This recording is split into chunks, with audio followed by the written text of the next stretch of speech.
네, 이번에는 더불어민주당 국민소통위원장 맡고 계신 전용기 의원님 모셔서 민주파출소 얘기를 좀 해보겠습니다. 어서 오십시오, 의원님. 네, 안녕하세요. 전용기입니다. 예, 파출소장도 겸직하고 계십니까? 아닙니다. 파출소장은 네. 우리 양문석 의원과 김동화 의원이 맡고 있습니다. 그렇구나. 제가 그 언론에 나온 걸 보니까 누적 방문자가 벌써 20만 명. 그렇습니다. 예, 그리고 제보가 4만 8천 건. 그렇습니다. 어마어마합니다. 그래서 허위 조작 감시단의 공익 변호사를 공개 모집에 나섰어요. 그러니까 분류 자체도 힘들어요. 굉장히 많은 세상에. 양들을 이렇게 제보를 해주시거든요. 네. 그래서 이 분류 작업 이후에 네. 법률 검토가 또 필요하니까 예. 공익 변호사를 공개 모집을 하는 겁니다. 그래서 많은 분들께서 함께 이 법률 검토를 하고 이 예. 가짜뉴스 철퇴를 내리는데 함께 예. 해주십사 해서 예. 공개 모집을 했습니다. 그런데 지금 4만 8천 건이면 말이 네. 4만 8천 건이지 그냥 어마어마하게 제보가 쏟아지고 있다고 맞습니다. 봐도 과언이 아니다. 맞습니다. 자, 뭐 그러면 조금 일단은 설명해 주시면 대체로 어떤 내용들이 집중적으로 들어오고 실제로 그 있습니까? 유튜버들이 만들어낸 그 가짜 뉴스, 그러니까 허위 조작 정보인 거죠. 그런 예. 것들도 있고 예.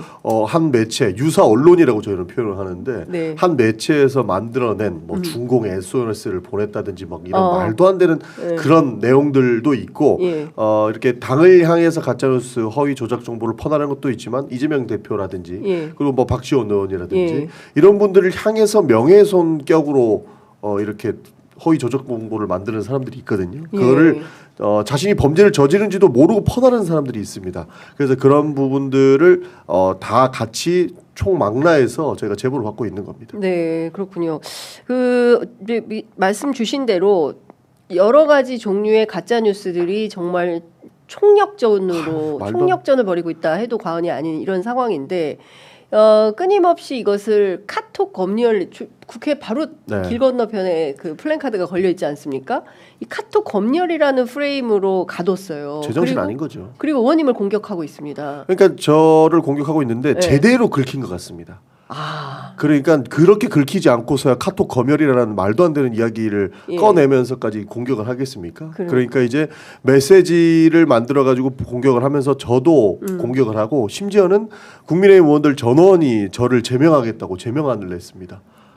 제대로 긁혔으니까 그렇게 한 국회의원 것으로 제명안을. 판단하고 맞습니다. 네. 국회의원을 제명하겠다라고 하는 건데 제명할 테면 해라. 네. 나는 그렇다고 해서 당신들이 협박한다고 해서 가짜뉴스 이렇게 전쟁하는 거 예. 그만두지 않겠다라고 예. 저도 기자회견하고 예. 그렇게 하고 있습니다. 그렇군요. 네. 자, 그런데 그 가짜 뉴스를 퍼나르는 사람들이 기본적으로는 이제 극우 유튜버들이라고 생각을 하는데 말고도 현직 국회의원들도 지금 그러고 있는 거 아니겠습니까? 그렇죠. 그러니까 더 큰 문제는 지금 권성동 원내대표 방금 전에 이제 말씀을 좀 드렸지만 119 그 법원 그 폭동에 대해서도 오히려 경찰을 공격하는 방식으로 가짜 뉴스를 직접 만들고 있는 거 아니에요? 지금 정말로 그 상황 판단이 안 되는 것 같습니다. 그러니까 그 일단은 폭동이지 않습니까? 네. 들어가서 집기를 다 부수고 예. 뭐 수억 원의 재산 피해를 입혔고 심지어는 헌법기관인 법원을 쳐들어가 가지고 이런 모습을 했던 것에 대해서 어떻게 두둔을 할 수 있는가 의심스러운 상황이고 예. 심지어 권성동 원내대표는 경찰이 막 문을 열어줬다 이런 식으로 얘기를 또 했거든요. 네. 권성동 원내대표뿐만 아니고 그 국민의힘 의원들이 전반적으로 경찰 책임도 있는 것 아니냐 이런 식으로 얘기를 하고 있어요. 네. 경찰이 피 흘리고 있는 영상이 그대로 남아 있습니다. 그러니까요. 경찰도 지금 지도부 그러니까 경찰 지도부를 향해서 왜 우리가 이렇게밖에 대응을 못하느냐라고 이야기를 하고 있는 와중에 예. 공권력을 향해서 폭력을 행사했던 사람들을 두둔하는 것 이거는 지금 정신 못 차리고 있는 거밖에 안 보이는 거죠. 네. 네.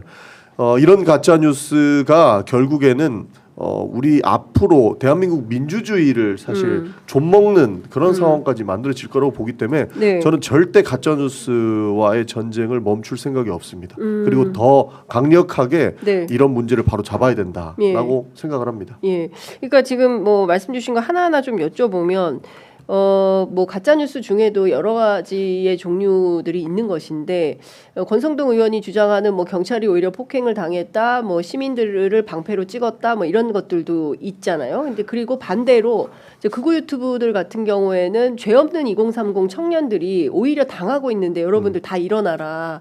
뭐 이런 식의 얘기를 하고 있는 거죠. 그러니까 폭력 선동이죠. 그거는 이름 예. 그대로 선동을 하고 계신 것 같은데 예. 이거는 참 안타까운 거고 그러나 좀 다른 부분이 있습니다. 권성동 의원이 이렇게 조직적으로 정치적으로 이용을 해서 선동을 하는 부분에 대해서는 가짜 뉴스라고 보지는 않습니다. 네. 물론 잘못된 정보를 제공해서 사람들의 판단력을 흐리는 정도로는 보지만 저희가 말씀드리는 가짜 뉴스는 허위 조작 정보입니다. 그러니까 권성동 의원은 그 상황에 대한 판단을 하고 이야기를 하시는 거고 국민의힘은 네. 그렇기 때문에 허위 조작 정보는 또 아닌 거잖아요. 왜곡해서 전달을 네. 하는 거지. 왜곡 뉴스인 거고 예를 들어서 이재명 대표가 소년원에 갔다 왔다라고 하든지 이재명 대표가 외신 간담회를 하는데 그게 중공에 SOS를 쳤다라고 네? 한다든지 이런 네? 뉴스가 있습니다. 정말요? 네, 그래서 민주당에서 고발도 하긴 했어요. 예. 그래서 지금 저희가 전쟁하고자 하는 것들은 허위 조작 정보인 거예요. 그러니까 최근에 또 핫 뉴스가 됐던 예. 성관위에서 99명이 예. 중국 간첩이 체포돼 가지고 뭐 예. 한미 연합사를 통해 가지고 예. 주일미군을 주일미군 갔다. 통해서 갔다. 이런 말도 안 되는 조작 정보들이 결국에는 어떻게 생산되고 어떻게 유통되는지가 저희 보고 있거든요. 예, 어떻게 되고 있어요? 이 패턴들을 보면 그 유사 언론이 이런 것들을 단독이라는 이름으로 타이틀을 걸고 사실 네이버 뉴스에도 못 올라와요. 예. 그러니까 자기 기사를 내고 예. 나오면 갑자기 국민의힘이나 공당에서 예. 이걸 받아요. 예. 이 단독 나왔던데 예. 어떻게 된 거냐 하면서 논평을 또 냅니다. 그러면 기존에 있던 미디어에서 또 받죠. 국민의힘에서 주장을 했기 때문에 때문에 받는 거죠. 예. 그러니까 가짜 뉴스가 기본적으로 유튜브나 이런 예. 유사 언론들을 통해서 만들어지고 예. 이게 유통되는 게 결국은 국민의힘이 들어간다고 보는 그러니까 거죠. 국민의힘이 사실은 이것을 그 이를테면은 세탁해주는 그렇죠. 기능을 하는 거네요. 그렇죠. 예. 그것을 이제 다른 사람들은 국민의힘 지지자들은 예. 자기가 잘못하고 있는지도 모르고 예. 카카오톡이나 이런 것들로 퍼나르거든요. 예. 근데 저희가 허위 조작 정보를 퍼나르는 것도 단호하게 대응하겠다라고 예. 했던 것이 사실 더 강력하게 봤던 것은 내란 선전과 관련된 내용이었던 겁니다. 네. 그러니까 저희가 유튜버들 6명 그러니까 예, 총 고발. 10명을 고발했는데 예. 그분들의 주요 맹점이 몇몇은 사실 2차 계엄이 필요했다. 계엄령이 필요했다. 그리고 이런 내용들을 하거든요. 이거는 하고자 하는 것에 예. 걸릴 수 있는 부분이기 때문에 내란 선동 선전이 가능하다라고 판단을 해서 예. 이런 것들 퍼나르지 않게끔 조심하셔라라고 예. 이야기한 기자회견을 가지고 지금 카톡 검열이라고 하고 있는 거거든요. 예. 그래서 이런 허위 조작 정보들을 더 이상 유통시켜서는 안 된다라는 메시지를 저는 명확하게 내고 있는 거라고 보고 있습니다. 근데 지금 그 폐쇄형 커뮤니티나 텔레그램 방을 통해서도 이제 이런 허위 조작 정보들이 퍼날라지고 있는데 이 자체를 알 수는 없잖아요. 그러니까 그걸 받은 사람이 캡처를 해서 민주당에 제보를 하면 그걸 기반으로 해서 고발하고 이런 방식으로 활동을 하시는 건가요? 그러니까 뭐 검열이라는 것은 아시다시피 할 수도 없고 불가능합니다. 그렇죠. 저희가 네. 무슨 권한과 무슨 방법으로 검열을 하겠습니까? 남의 카톡을 어떻게 봅니까? 말도 안 되는 내용이에요. 예. 카카오에서도 그런 거 아니라고 이야기를 했는데 예. 저 사람들은 그냥 선동의 도구로 지금 이걸 카톡 검열이라는 이야기를 쓰고 있는 거고 큰일입니다. 저희는 폐쇄형 그 단톡방 같은데 그러니까 개인 간에 주고받는 내용들은 사실 뭐 크게 의미를 두고 있지는 않습니다. 왜냐하면 네. 제보하기 어려운 부분이 있으니까요. 그러나 몇십 명 몇백 명, 뭐 많게는 몇천 명까지 있는 단톡방에서 허위 네. 조작 정보를 퍼나르면 그거는 제보가 들어오기 마련입니다. 네. 그래서 그렇게 제보가 들어온 내용들을 가지고 법률적 검토를 마친 다음에 네. 문제가 있다라고 한다면 저희가 경찰에다 신고하겠다라는 의미입니다. 네. 그러니까 지금까지 몇 건을 신고를 하긴 했습니까, 경찰에? 경찰에 신고를 했죠. 네. 신고를 했고 예. 그 과거에 이재명 대표 관련된 내용들은 2022년에 벌금형도 선고받았어요. 뭐 이재명 대표가 소년공이 아니고 소년원 출신이다 이런 말도 안 되는. 얼마 전에 전 택시를 탔는데 네. 택시 기사분께서 저한테 손님이 잘 모르셔서 그러는데 이재명은 소년원에 갔다 온 범죄자다. 그런 범죄자를 저렇게 민주당 사람들이 플랜카드 걸고 지지하는 것 자체가 죄악이다. 막 그렇게 얘기를 하더라고요. 그분은 카톡으로 받지 않았을까 그렇죠. 싶어요. 그러니까 이제 제가 그런 가짜 뉴스 보시면 안 된다. 그런 사실이 없다라고 했더니 분명히 어떤 기자가 취재해서 알려준 거라는 거예요. 그래서 어디서 보셨습니까? 그랬더니 유튜브로 봤다. 그러니까요. 이렇게 얘기를 하시더라고요. 이게 개개인 간에 이렇게 허위 조작 정보들이 퍼날라치면 내가 아는 사람들이 보내줬기 때문에 이게 사실인 것처럼 둔갑되거든요. 네. 그래서 저희는 이게 암세포라고 생각을 한 겁니다. 이재명 대표 아버지에 대해서도 그것도 가짜 뉴스가 있어요. 그러니까 내가 과거에 이재명이 살고 있는 경북의 안동에 살고 있는데 네. 그때 평가가 안 좋았어. 이렇게 얘기하면 사실 같잖아요. 네. 그러니까 이게 가짜인지 진짜인지 판단조차 하기 어려운 예. 이런 그 시나리오들로 이루어지기 때문에 네. 허위 조작 정보들이 난무할 수 있는 거고 카카오톡이나 폐쇄형 공개형 그 이런 SNS를 통해서 퍼날라지는 이런 정보들은 정말로 뭐 판단을 흐리게 만드는 역할도 하기 때문에 네. 사실 제가 카카오톡으로 퍼나르는 일반인일지라도 단호하게 그런 가짜 뉴스와 그 뭐였죠? 그 내란 선전과 같은 내용이 있다면 고발하겠다라고 한 것들이 실제로 그렇게 하시면 안 된다라고 하는 말씀을 마지막에도 드리기로 했지만 그런 내용이 담겨 있는 겁니다. 네. 그 이재명 대표 관련된 거 말고 내란 선전 선동에 해당하는 그런 가짜 뉴스 사례는 어떤 것들이 있습니까? 그러니까 그런 것들은 지금 검토 그 분류 작업은 끝냈고요. 이제 법률 검토를 하기 위해서 공익 변호사를 모으고 있는 겁니다. 그러니까 국민의힘에서는 계엄이 끝났기 때문에 내란은 끝났다 이렇게 주장을 하는데 이석기 전 의원의 판단을 보면 내란은 없었지만 내란을 모의했던 그러니까 하고자 했던 것에 대해서 내란 선전죄를 적용한 사례들이 있거든요. 그게 뭐였냐면 예를 들어서 윤석열 대통령이 나와가지고 빨리 2차 계엄을 해가지고 저 민주당 놈들을 때려잡아야 된다 이런 식으로 예를 들어서 한 유튜버가 이야기를 하면 그 내용들을 그래 해야 돼 하면서 막 퍼뜨리잖아요. 이런 것들은 저희가 걸릴 수 있다라고 보는 거죠. 그러나 그런 법률 검토도 필요한 부분이라서 저희가 그 공익 변호사를 모아가지고 법률 검토를 좀 하려고 하는 겁니다. 지금은 내란 선전은 굉장히 예민한 부분이기 때문에 검토하고 있는 부분들이 많습니다. 그 예를 들면 이제 국회 안에서 국회의원들이 하는 것들 있지 않습니까? 그 경우에 따라서는 어제 그제 그 김재원 최고위원이 주장한 뭐 본인이 SNS에서 지우긴 했습니다만 그 폭도들을 향해서 뭐 십자군이랄까 뭐 이런 표현을 쓰면서 추앙하는 이런 것도 좀 해당이 됩니까? 사실 그런 것 자체는 선동인 거죠. 그러니까 허위 조작 정보와 그렇게 선동을 하는 것과는 조금 구분을 해야 된다. 다르게 볼 필요가 있습니다. 그러니까 사람들이 왜 우리 카톡을 검열해갖고 표현의 자유를 억압하려고 하냐라고 말하는데 그냥 다 혼돈시켜갖고 섞어갖고 얘기해서 그렇지 그렇게 정치적 선동을 하는 것은 우리 상식적인 국민들은 판단을 잘 하거든요. 아, 저 사람도 이상한 사람이구나 하고 판단을 할 것이라고 보는 건데 저희가 잡고자 하는 가짜 뉴스는 허위 조작 정보인 겁니다. 아까 말씀드렸다시피 이재명 대표가 소년공궁이 아니고 소년원에 있었다라고 허위로 조작을 해가지고 퍼나르는 거잖아요. 그런 부분들을 잡는 거죠. 그러니까 박지원 의원도 제가 그 카톡 검열로 저쪽에서 쌩 말도 안 되는 공격을 하고 있을 때 전화 와가지고 우리 아버지가 뭐 빨치산이었고 뭐 박지원도 뭐 빨갱이고 이런 걸로 과거부터 엄청 공격을 많이 받았고 그 사람들을 실제로 고소고발도 한다고 하시더라고요. 맞아요. 근데 그 부분이 아직도 사실인 양 돌아다닌다.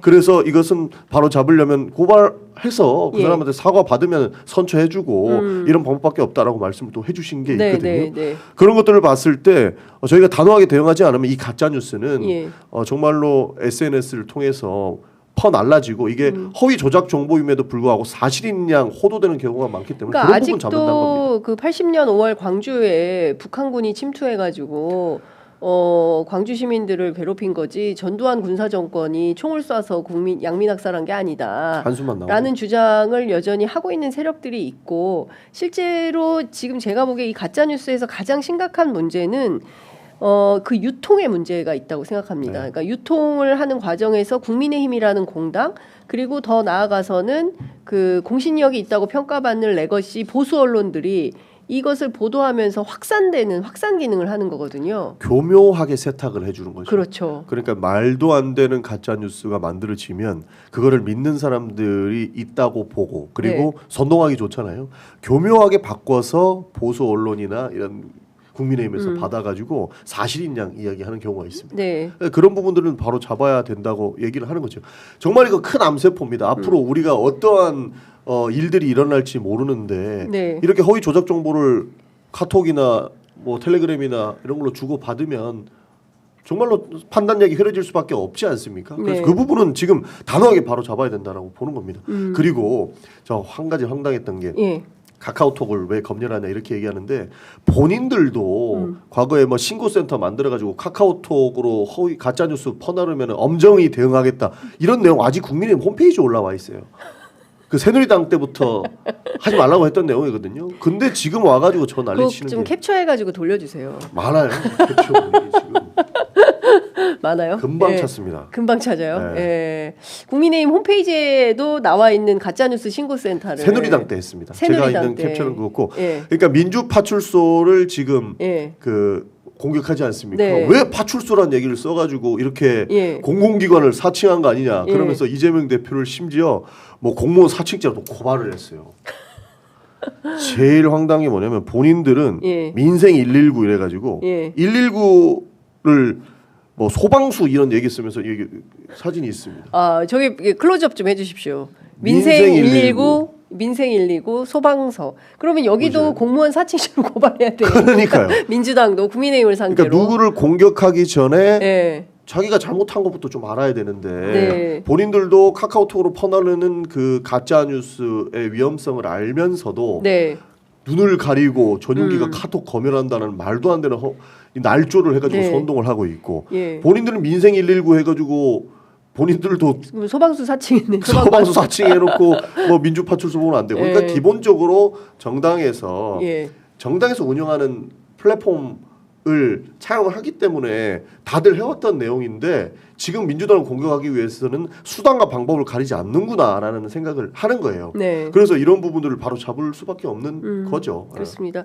나경원 의원이 전용기 의원 나를 고발해라. 네, 그분 고발 당하셨어요. 아, 그래요? 그분 고발 당하셔. 내란 선전죄로 아마 민주당에서 고발을 했을 겁니다. 내란 선전죄로. 내란 선전죄로. 네. 그러면 지금 그러니까 이 그 카톡 검열과 관련해 카톡 검열이라는 말도 쓰면 안 되는데 언론에서 프레임을 카톡 검열이라는 걸 딱 장착을 해놓으니까 모든 사람들이 아 민주당이 카톡까지 검열을 하려고 해라는 식으로 인식을 하는 거예요. 근데 그건 불가한 건데 조금만 한 발짝만 더 들어가서 생각 내 카톡을 어떻게 검열하지? 그러니까 이런 생각을 하게 되거든요. 그러니까 제대로 끌킨 거라니까요. 네. 이게. 왜냐하면 온갖 대선 후보 다 나와가지고 제욕하고 있더만요. 카톡 검열한다고. 그 사람도 이렇게 상황 판단이 안 되나? 예. 이런 생각을 하게 됐습니다. 네. 저는 카톡 검열이라고 처음에 나와서 한 이틀 정도 혼자 두드려 맞았었거든요. 네. 근데 아시다시피 카톡 검열은 있을 수도 없는 이야기인데 그걸 알면서도 저렇게 보수 자기 지지층들을 결집시키기 위해서 공격하는 걸 보고 기가 찼습니다. 아, 저 사람들이 정치하는 방식이 결국에는 선동과 날조구나. 네. 이런 생각을 안 할 수가 없어요. 그러면 지금 저 민주당 입장에서는 여야 협상 과정에서 특검이나 뭐나 이런 등등해서 뭔가 합의 처리를 하지 않으면 안 되는 200석의 딜레마가 있는 거 아니겠습니까? 이제 지금 현실적으로 192석이기 네. 때문에 국민의힘에서 어떻게든 특검을 합의 처리하려고 해도 8석이 필요하고 이런 네. 단계인데 앞으로 국민의힘하고 이제 이렇게 그 갈등이 이제 격화되면 국민의힘을 좀 정치 세력으로 인정을 하고 같이 가야 되는 건지 아니면은 어떻게 해야 된다고 보십니까? 뭐 그 참 딜레마적 상황일 것 같습니다. 물론 같이 가야 된다고 보는데 저 안에도 극우 세력들이 있는 것 같아요. 네. 내란 특검 같은 경우에도 본인들이 원하는 거 거의 다 들어줬거든요. 근데 뭐 인지수사 빼야 된다. 뭐 네. 그리고 어떻게든 축소하려고 하는 모습들. 그러니까 그 아까 나경원 의원도 그 내란 선전죄로 고발 당한 걸로 저는 알고 있거든요. 네. 그러니까 고발 당하니까 내란 선전죄는 빼달라. 그리고 고소 고발 사건들을 빼달라. 그거 다 빼줬습니다.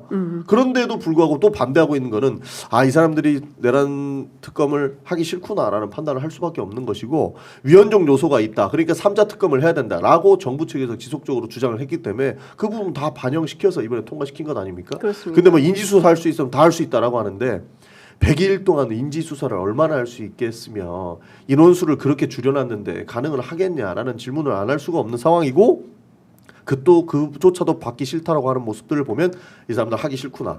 그러니까 인정을 하고 가야 되는 것은 맞지만 본인들이 원했던 당위성에 대해서는 충분히 반영을 했기 때문에 지금은 포기할 수 없는 지점이 있어서 저희끼리 통과를 시켰다. 네. 그리고 상식 있는 의원님들이 있으실 거거든요. 저는 이번에 본인들이 얘기했던 뭐 3자 특검 제안이라든지 그다음에 위헌적 요소를 다 뺐던 부분들을 보시고 판단을 잘 해주실 분들이 있을 거라고 봐요. 네. 그 일부 커뮤니티에 서부지법의 난입 폭력 사태 주동자가 JTBC 소속 기자였다. 이런 허위 주장이 극우 온라인 커뮤니티 중심으로 확산이 좀 되고 있다고. 그러니까 JTBC 기사가 들어간 건 맞는 것 같습니다. 그걸 이제 취재하기 위해서 들어갔다라는 건데. 예. 그런데 막 근데 주동자가 그러니까요. JTBC 기자일 리는 없을 거 아닙니까? 그건 날조죠. 예. 그러니까 저는 날조라고 봅니다. 네.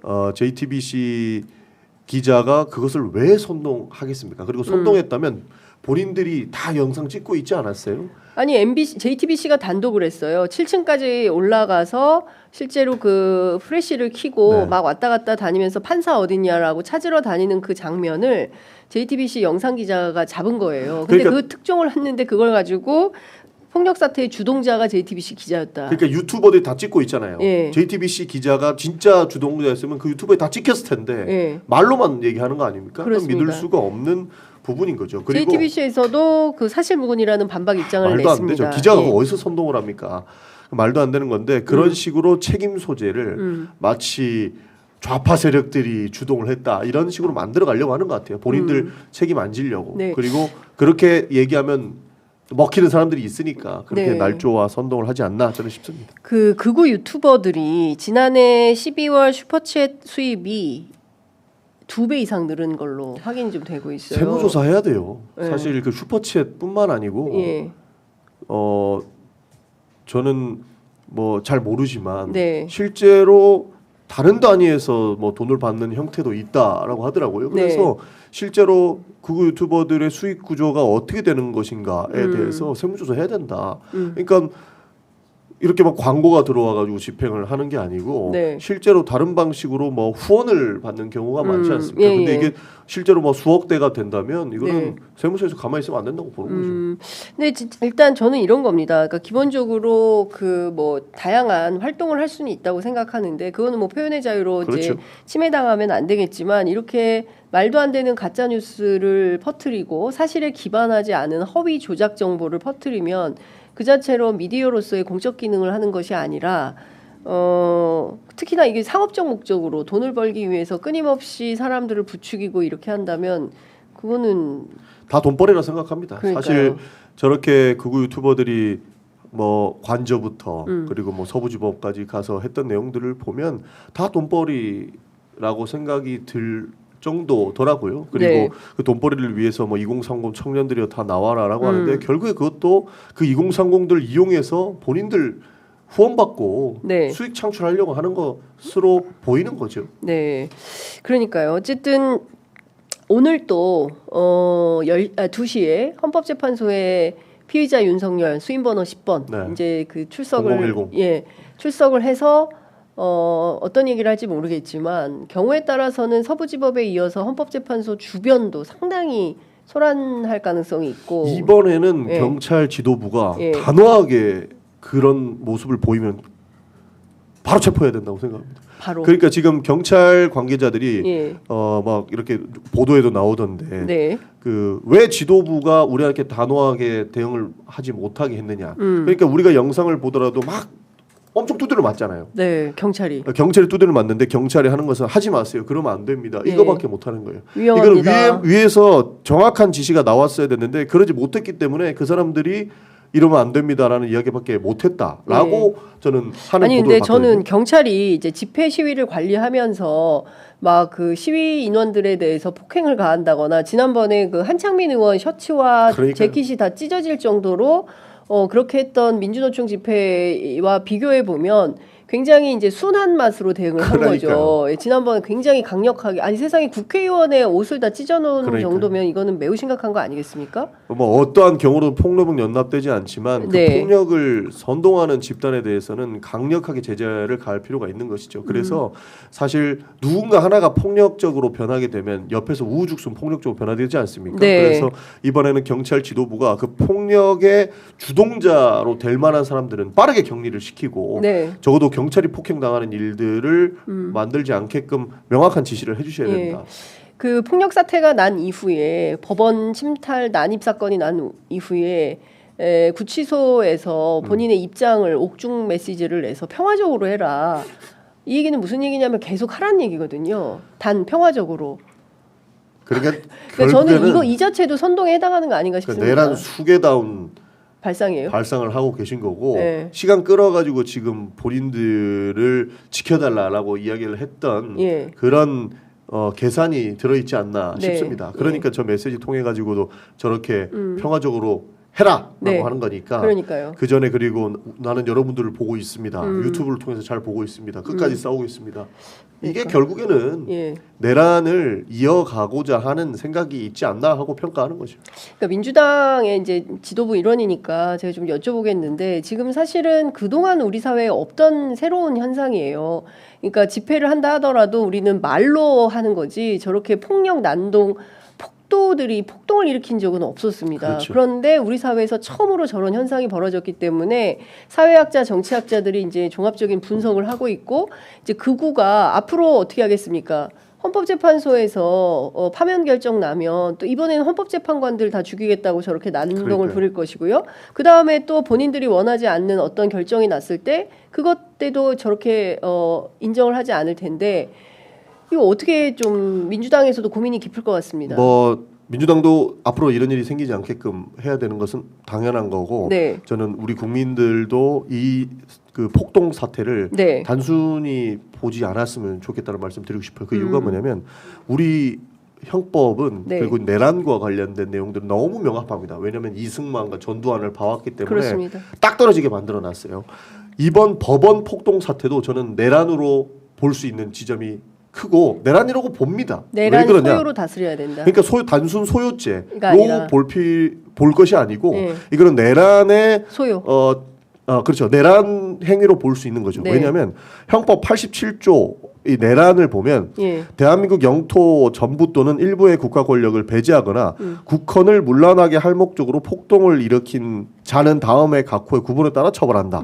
우두머리는 사형, 무기징역 또는 무기 금고에 처한다. 그러니까 이게 87조 형법 87조에 얘기하는 내란이고 네. 예. 형법 91조가 있습니다. 네. 그러니까 87조에서 이야기하는 그 국헌문란 네. 이 무엇인지를 형법 91조에서 얘기하는데 형법 제91조 국헌문란의 정의 본장에서 국헌을 문란하게 할 목적이라 함은 다음 각호의 1에 해당함을 말한다라고 해서 1. 헌법 또는 법률이 정한 절차에 의하지 아니하고 네. 헌법 또는 법률의 기능을 소멸시키는 것. 법원 쳐들어간 거는 헌법상 부여하지 않은 절차인데 헌법의 기능을 소멸시키기 위해서 CCTV 뽑고 거기 뭐 민원실 다 부수고 정에 들어가서 그렇죠. 재판정에 들어가진 않았죠. 그러니까 판사의 개인 집무실까지 들어갔다라는 것이 있고 그리고 2. 헌법에 의하여 설치된 국가기관을 강압에 의하여 전복 또는 그 권능 행사를 불가능하게 하는 것. 정확하게 국헌문란의 정의를 내려놨어요. 그래서 형법 87조와 91조를 보면 정확하게 내란은 이런 것이고 국헌문란이라고 하면은 정당한 절차에 의하지 않고 국가기관을 강압에 의해서 그 권능 행사를 불가능하게 하는 것. 이게 네. 보면 충분히 단순 소유 사태로 볼 게 아니고 이건 내란의 그렇습니다. 형태로도 볼 수 있다라는 네. 거거든요. 그래서 굉장히 좀 강력하게 봐야 될 필요가 있다고 봅니다. 그렇습니다. 지금 뭐 딱 스쳐가는 한 사람이 있네요. 피의자 윤석열. 그렇죠. 네, 그도 일단은 다 거부하고 있기 때문에 이제 보겠습니다. 오늘 오후 2시에 어떤 네. 궤변을 늘어놓을지 지켜보도록 하겠습니다. 아, 의원님 오늘 시원한 말씀 잘 들었고요. 네. 조만간 또 모셔서 말씀 듣도록 하겠습니다. 감사합니다. 말씀 잘 들었습니다. 고맙습니다. 또 뵙겠습니다.